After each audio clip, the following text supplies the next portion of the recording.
is MeiYu. I'm glad to see you here on another fun Friday. Every Friday, I try to do something new, fun, or challenging. Thanks for all your kind comments, likes, and very interesting fan theories in my previous Reimagine Art Challenge video. I'm glad you enjoyed it. So today I'm going to be doing something similar to what I did before, where I took famous art masterpieces and drew them and reimagined them in different famous art styles. But this time I thought it would be fun to, instead of doing another art masterpiece, I want to do something a little bit different, where I'm going to take a famous movie poster or movie and then reimagine that in a completely different art style. So I'm going to reimagine The Lion King as if it was a movie made by Tim Burton. And I think this is going to be super interesting to find out how, just how the world could look like, what the characters could look like, the designs, how would their very, famous, iconic faces, be translated into a Tim Burton world. It's just so different for me to reimagine and to design that. So I think it's very challenging, and also that's where the fun comes from.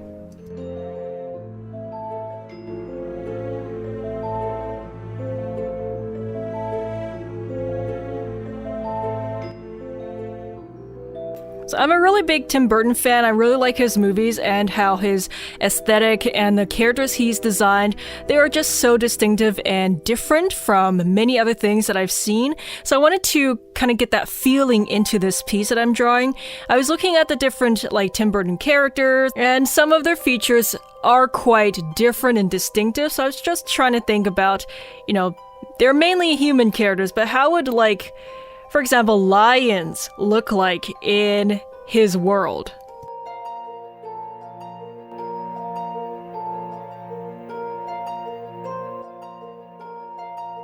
I also wanted to vary some of the characters' eye shapes, so I didn't want to, I didn't want to give all of them that classic big googly, Tim Burton circular eye. I wanted to design some of the eyes to look a little bit more different from the other characters, so I have more variety in this drawing.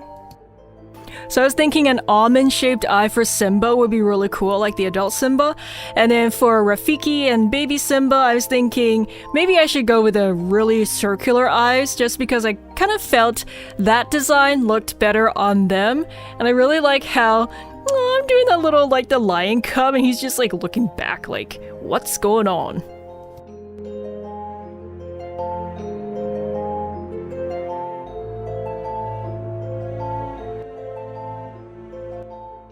I not only wanted to translate the characters in the style, but also the setting, the famous landmarks. So of course, with Pride Rock, I was thinking about how am I going to redesign it so it could look like it could fit in better in this universe.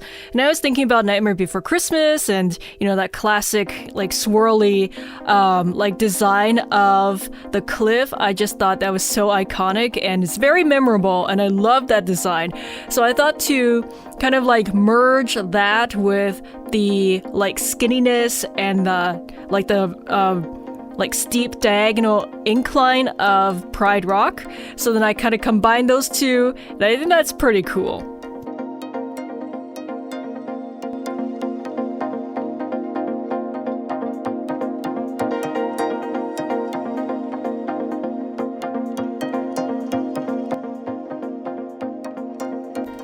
I really wanted to get Scar in this piece as well. I think he's my favorite Disney villain out of all the movies, and I was really excited to turn him into a Tim Burton-styled character, but I was wondering how am I going to handle his facial features.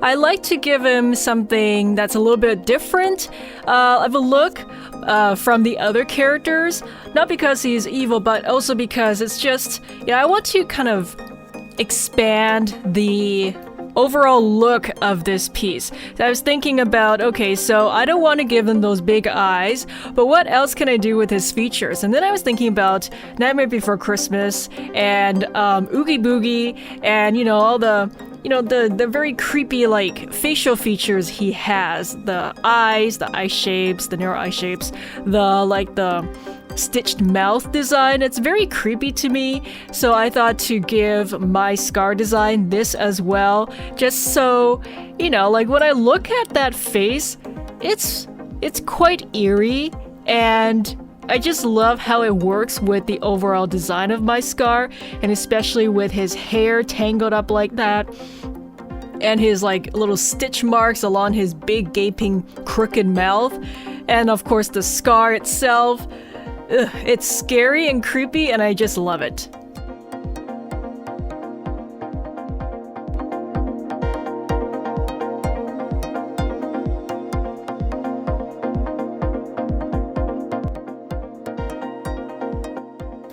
In case you're new to my channel, or if you want to watch me reimagine all kinds of like other characters in various different art styles, including the Tim Burton style, you can check out my other series called Draw One Character in 10 Different Art Styles, and you can see how I turn them into characters that could belong in various different fandoms.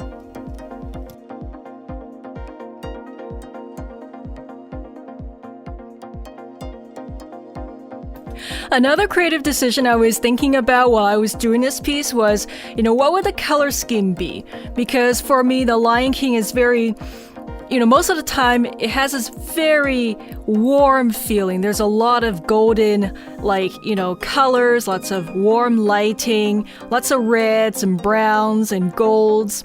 And then for Tim Burton, I was thinking, usually his like characters or the worlds have more muted colors. They may be grayed out a little bit, they may be darker, more gloomier, and maybe less vibrant colors overall for most of the things that I've seen. So I was thinking, how am I going to combine them, like those two, without having the colors look like, you know, they're too muddy? Or just have like, how am I going to combine the warmth of The Lion King with the cool eeriness of Tim Burton? So I was kind of playing around with that with my markers and how I layered the colors.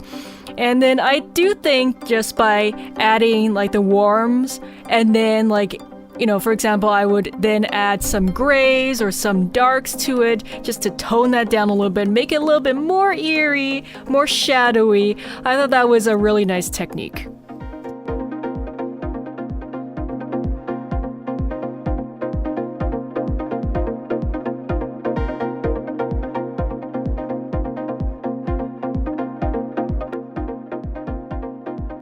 Actually, originally I was playing around with the idea of what if I just made this as a monochromatic, like grayscale, black and white kind of scene, because some of his films are in just black and white. But then I was thinking, if I just made everything kind of grayed out, I would be losing a lot of the character's essence in there too. Like, for example, Simba's mane, you know, we all know Simba's mane, like the color is like this nice, you know, rusty red-brown color.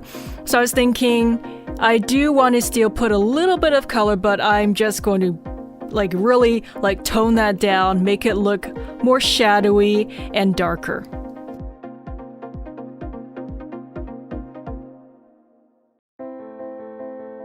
Are you a Lion King fan? Let me know in the comments, I'm really curious. Or if not, you can tell me what animated movie, either Disney or not Disney, you like the most.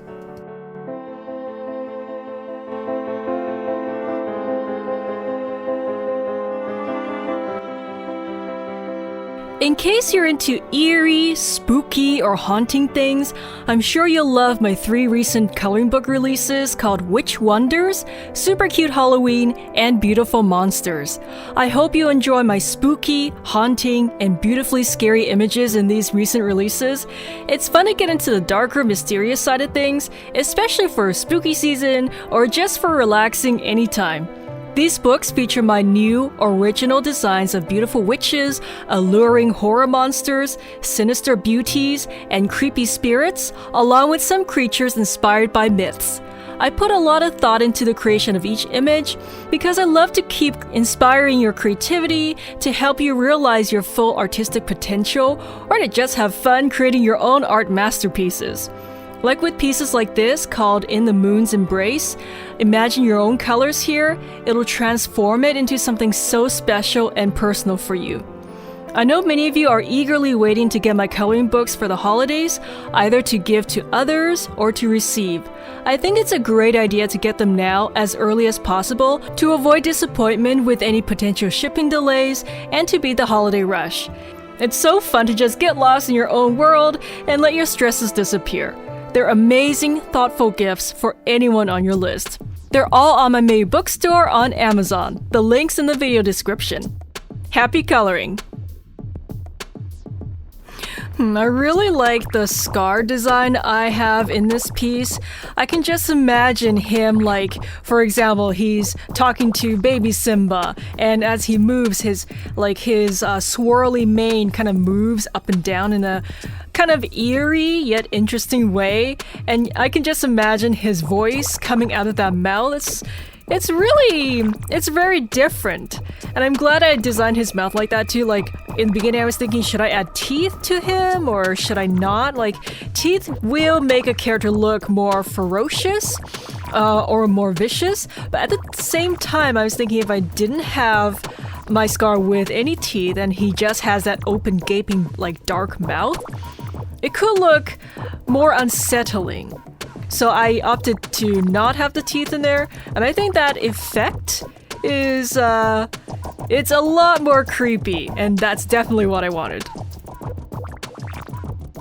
It's really nice to get the whole atmosphere and scene in this piece as well. I was trying to think about how to balance the really warm reds in the background with some gloomier colors or darker colors or, gloomy shadows here and there without kind of destroying the warmth. So I was thinking of layering the bright reds, and then I was going into the grays and the blacks down near the bottom by Scar. And then overall, the whole process of blending colors and layering and watching the colors kind of melt and fuse into each other, it was really satisfying. Okay, so what do you think of this piece? How would the movie be like, or what would the characters be like if they were in this universe? Comment your thoughts down below, and let me know if you want me to do any other kinds of movies in the Tim Burton style or any other styles as well. That'll be really fun to read your suggestions. And as always, if you like this and want to see a part 2 in the future, smash the like button, smash it real good, and in case you haven't already, subscribe and turn on the bell notification so you won't miss any future videos I make. Thanks for watching, everyone, and I will see you next Fun Friday. I want to thank everyone who got my different coloring books and various how to draw books. I'm glad that my art can help inspire you to keep up your creativity, relax, create something you can call your own, and build your skills at the same time. No matter if you're a casual colorist or someone who's more serious in pursuing art in your life, my books can help you realize your full artistic potential. I've made over 80 books and counting, from eBooks to coloring books, paperbacks, workbooks, and hardcovers, so there's something for everyone. I'm building a whole bookstore for you on many different interests and topics, and I'll keep making titles that can help many of you in all kinds of creative ways. Once you build those skills and your artistic eye, it's yours forever, and you can do whatever you want with your skills. It's a very proud feeling because you accomplished something truly special. I can't wait to see your future fan creations. Own or gift these books now. They make great additions to your book collection, and get them for birthdays, road trips, relaxing weekends and holidays, back to school, or just for a nice creative break to de-stress. Experience the power of your inner creativity. The link to my MeiYu bookstore on Amazon is in the video description. Happy drawing and coloring, everyone!